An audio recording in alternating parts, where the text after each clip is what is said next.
How to change your username on Wattpad. Hey everyone, welcome back to my channel. I am Bimal from How to Geek, and in today's guide video I'll simply show you how you can change your username on Wattpad. So just make sure to watch this video till the very end. If you'd like to change your username on the Wattpad application, you can also do this process from your mobile app, your iOS app, or from your web browser.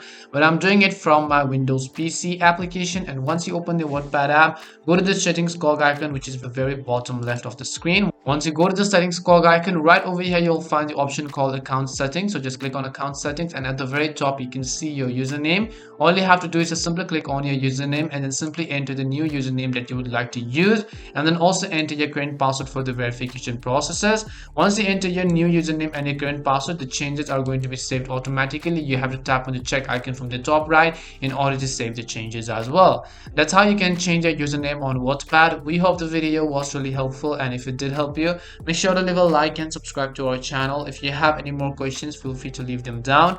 Thank you very much for watching, and see you soon in our next video.